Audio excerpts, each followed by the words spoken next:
ಓಂ ಹ್ರೀಂ ಭೈರವಿ ಕ್ಲಾಂ ಹ್ರೀಂ ಸ್ವಾಹ. ನಮಸ್ಕಾರ.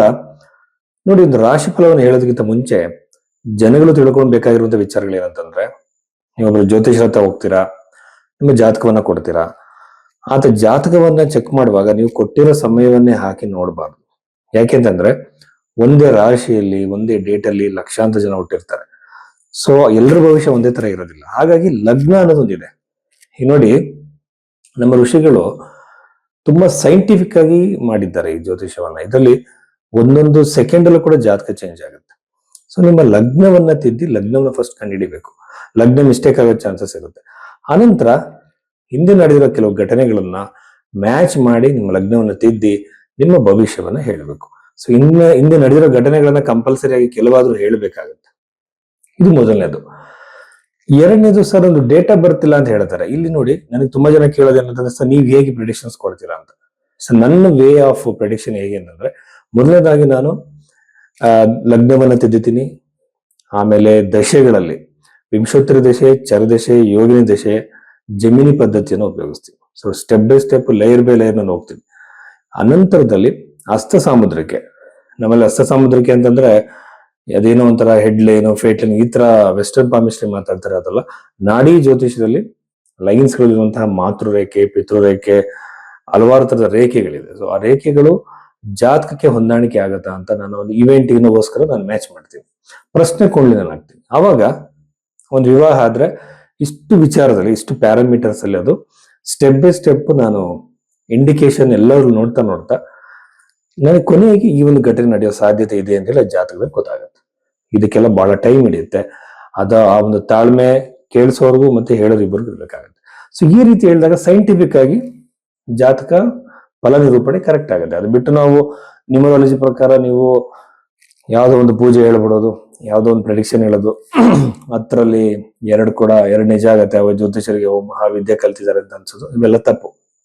ಸೊ ಈ ರೀತಿಯಲ್ಲಿ ಸೈಂಟಿಫಿಕ್ ವೇಯಲ್ಲಿ ಜಾತಕ ನಿರೂಪಣೆ ಮಾಡಿದಾಗ ಬಂದಂತಹ ಕ್ಲೈಂಟ್ಗೆ ಅವ್ರಿಗೊಂದು ಆಶ್ವಾಸನೆ ನಾವು ಕೊಡ್ತೀವಿ, ಧೈರ್ಯವನ್ನು ಹೇಳ್ದಂಗಾಗುತ್ತೆ, ಸತ್ಯವನ್ನು ಒಪ್ಕೊಳ್ಳೋದಕ್ಕೆ ಅವ್ರನ್ನ ಮೋಟಿವೇಟ್ ಮಾಡ್ದಂಗಾಗುತ್ತೆ.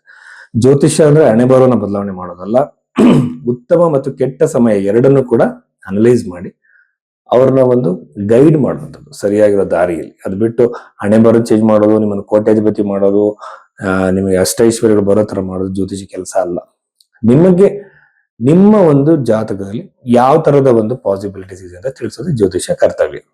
ಸೊ ಇಷ್ಟು ವಿಚಾರಗಳಿದೆ. ಸೊ ಈಗ ನಾವು ನಿಮ್ಗೆ ಈ ತರ ಜಾತಕವನ್ನು ತೋರಿಸ್ಕೊಬೇಕಾಗಿದ್ರೆ ಭೈರವಿ ಅಷ್ಟೋದಲ್ಲಿ ನೀವು ಇದನ್ನ ಬುಕ್ ಮಾಡಬಹುದು. ಸಿಂಹ ರಾಶಿ 2026 ಮಾರ್ಚ್ 15ನೇ ತಾರೀಕಿನ ನಂತರದಲ್ಲಿ ಸಿಂಹ ರಾಶಿಯಲ್ಲಿ ಹುಟ್ಟದಂತವ್ರಿಗೆ ಏನೆಲ್ಲ ಫಲಗಳಿದೆ ಅಂತ ನಾವು ನೋಡೋದಾದ್ರೆ, ಮೊದಲನೇದಾಗಿ ರಾಶಿಯಲ್ಲಿ ಕೂತಿರುವಂತಹ ಕೇತು ಗ್ರಹ, ಸಪ್ತಮದಲ್ಲಿ ರಾಹು, ಕುಜ, ಸೂರ್ಯ ಎಲ್ಲ ಪಾಪ ಗ್ರಹಗಳು. ಸಪ್ತಮದಲ್ಲಿರೋದ್ರಿಂದ ವೈವಾಹಿಕ ಜೀವನದಲ್ಲಿ ಕಿರಿಕಿರಿಗಳು ಉಂಟಾಗುತ್ತೆ. ಗಂಡ ಹೆಂಡತಿ ಮಧ್ಯೆ ಅನಾವಶ್ಯಕ ವಿರಸಗಳು, ಕಿರಿಕಿರಿಗಳು ನಾನಾ ತರದಲ್ಲಿ ಕ್ರಿಯೇಟ್ ಆಗ್ಬೋದು, ಟೆನ್ಷನ್ಗಳು ಕ್ರಿಯೇಟ್ ಆಗ್ಬೋದು. ಆಮೇಲೆ ಅದೊಂದು ಸಮಸ್ಯೆ ಅಲ್ಲ, ಅದ್ರ ಬಗ್ಗೆ ನೀವು ಸುಮ್ಮನೆ ಮಿಸ್ಅಂಡರ್ಸ್ಟ್ಯಾಂಡಿಂಗ್ ಮಾಡಿಕೊಂಡು ಕಿರಿಕಿರಿಗಳನ್ನ ಅನುಭವಿಸುವ ಸಾಧ್ಯತೆಗಳಿರುತ್ತೆ. ಜಾಗ್ರತೆಯಿಂದಾಗಿರಿ. ಈ ಕಮ್ಯುನಿಕೇಶನ್ ಇಂದ ಸರಿಯಾಗಿರುವಂತ ಸಮಸ್ಯೆ ಕೋಪದಿಂದ ಸರಿ ಆಗಲ್ಲ. ಈಗ ನೀವು ಒಂದು ಸಮಸ್ಯೆ ಬಂದಿದೆ, ಇಬ್ಬರ ಮಧ್ಯೆ ಏನೋ ಒಂದು ಮಿಸ್ಅಂಡರ್ಸ್ಟ್ಯಾಂಡಿಂಗ್ ಬಂದಿದೆ, ಅದನ್ನು ನೀವು ಸಮಾಧಾನವಾಗಿ ಬಗೆಹರಿಸ್ಕೊಳ್ಬೇಕೇ ಹೊರತು ನೀವು ಕೋಪ ಮಾಡ್ಕೊಂಡು ಸಿಟ್ಟು ಮಾಡ್ಕೊಂಡು ಜಗಳ ಮಾಡಿದಾಗ ಇದೆಲ್ಲ ಬಗೆಹರಿಯೋದಿರೋದು ಅದ್ರಲ್ಲಿ ಬಗೆಹರಿಲ್ಲ. ಇದು ಈ ವಿಚಾರದಲ್ಲಿ ಜಾಗ್ರತೆಯಿಂದ ಇರಿ. ಗಂಡ ಹೆಂಡತಿ ಮಧ್ಯೆ ಅನವಶ್ಯಕ ಕಿರಿಕಿರಿಗಳು ಬರುತ್ತೆ. ಪಾರ್ಟ್ನರ್ಶಿಪ್ ಬಿಸ್ನೆಸ್ ಅಲ್ಲಿ ಕಿರಿಕಿರಿಗಳು ಬರುತ್ತೆ. ಸೋಷಿಯಲ್ ಮೀಡಿಯಾದಲ್ಲಿ ಯಾವ್ದಾದ್ರು ನೀವು ವಿಡಿಯೋಸ್ಗಳು ಈ ತರ ಮಾಡುವಾಗ ನಿಮ್ಗೆ ಅನವಶ್ಯಕವಾಗಿ ಕಿರಿಕಿರಿಗಳು ಉಂಟಾಗೋ ಸಾಧ್ಯತೆ ಇರುತ್ತೆ.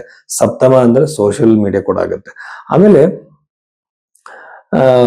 ನಿಮ್ಮ ಒಂದು ಮನೆಯವರ ಅಂದ್ರೆ ನಿಮ್ಮ ಲೈಫ್ ಪಾರ್ಟ್ನರ್ನ ಪ್ರಾಪರ್ಟಿ ರಿಲೇಟೆಡ್ ಕಿರಿಕಿರಿಗಳನ್ನ ನೀವು ಅನುಭವಿಸ್ಬೇಕಾಗತ್ತೆ. ಇಷ್ಟೆಲ್ಲ ಪ್ರೆಡಿಕ್ಷನ್ಸ್ ಕರ್ಕಾಟಕ ರಾಶಿಯವರಿಗೆ ಕೊಡಬಹುದು. ಚತುರ್ಥ ಭಾವ ಚೆನ್ನಾಗೇ ಇದೆ. ಇಲ್ಲಿ ಕೂಡ ನನ್ನ ಪ್ರಕಾರ ಕುಟುಂಬದಲ್ಲಿ ಸಂತೋಷ, ನೆಮ್ಮದಿಯ ವಾತಾವರಣ ನೀವು ನೋಡ್ತೀರಾ. ಪ್ರಾಪರ್ಟಿ ಖರೀದಿಗೆ, ವೆಹಿಕಲ್ ಖರೀದಿಗೆ, ಮತ್ತೆ ಒಂದು ಎಸ್ಟೇಟ್ ಖರೀದಿ, ಎಲ್ಲದಕ್ಕೂ ಕೂಡ ಏನಾದ್ರು ಪ್ರಾಫಿಟ್ಗೋಸ್ಕರ ನೀವು ಖರೀದಿ ಮಾಡ್ತಿದ್ದೀರಾ ಅನ್ಕೊಳ್ಳಿ, ರಿಯಲ್ ಎಸ್ಟೇಟ್ ಅಲ್ಲಿ ಇದ್ಕೊಂಡು ಅಲ್ಲೂ ಕೂಡ ಲಾಭದ ಸಾಧ್ಯತೆ. ಇನ್ನು ಉದ್ಯೋಗ ಅಂತ ಬಂದಾಗ, ಉದ್ಯೋಗದಲ್ಲಿ ವಿದೇಶದಲ್ಲಿ ಉದ್ಯೋಗ ಸಾಧ್ಯತೆ, ದೂರ ಪ್ರದೇಶದಲ್ಲಿ ನೀವು ಉದ್ಯೋಗಕ್ಕೆ ಪ್ರಯತ್ನ ಮಾಡ್ತೀರಾ, ಅಲ್ಲೇ ಅನುಕೂಲ ಆಗೋ ಸಾಧ್ಯತೆ. ಉದ್ಯೋಗವನ್ನು ಬಿಟ್ಟು ಬಿಸ್ನೆಸ್ಗೆ ಟ್ರೈ ಮಾಡ್ತಿದ್ರೆ ಅಲ್ಲಿ ಅಪರೂಪದ ಒಂದು ವಿಶೇಷವಾಗಿರುವಂತಹ ಸಕ್ಸಸ್ ನಿಮ್ಗೆ ಸಿಗೋ ಸಾಧ್ಯತೆ ಇದೆ. ಬಟ್ ಏನಾಗುತ್ತೆ, ದಶಮಾಧಿಪತಿ ಅಷ್ಟಮದಲ್ಲಿ ಇರೋ ಕೆಲಸನ ಕಳ್ಕೊಳ್ಳೋ ಸಾಧ್ಯತೆ, ವರ್ಕಿಂಗ್ ಎನ್ವೈರನ್ಮೆಂಟ್ ಅಲ್ಲಿ ಇಶ್ಯೂಸ್, ಎಸ್ಪೆಷಲಿ ಹೆಣ್ಮಕ್ಳಿಂದ, ಲೇಡೀಸ್ ಇಂದಾನೆ ನಿಮಗೆ ಪ್ರಾಬ್ಲಮ್ಗಳು ಕ್ರಿಯೇಟ್ ಆಗುವಂಥದ್ದು. ನೀವೇನು ತಪ್ಪೇ ಮಾಡಿರಲಿಲ್ಲ, ನಿಮ್ ಸಮಸ್ಯೆಗಳು, ನಿಮ್ಗೆ ಅವಮಾನಗಳು, ಈ ಸಾಧ್ಯತೆ ಹೆಚ್ಚಾಗಿರೋದ್ರಿಂದ ಆದಷ್ಟು ನೀವು ಮನಸ್ಸನ್ನ, ಸಮಾಧಾನ ಚಿತ್ತತೆಯನ್ನ ಕಾಪಾಡ್ಕೋಬೇಕಾಗತ್ತೆ. ಆಮೇಲೆ ಸಿಂಹರಾಶಿಯವರಿಗೆ ಇನ್ನೊಂದು ಏನಂತಂದ್ರೆ 11ನೇ ಮನೆ ಇರುವಂತಹ ಜುಪಿಟರ್ ಗುರು ಗ್ರಹ ನನ್ನ ಪ್ರಕಾರ ಉತ್ತಮವಾಗಿರುವಂತಹ ಫೈನಾನ್ಷಿಯಲ್ ಗೇನ್ಸ್, ಲಾಭವನ್ನು ತಂದು ಕೊಡ್ತಾರೆ.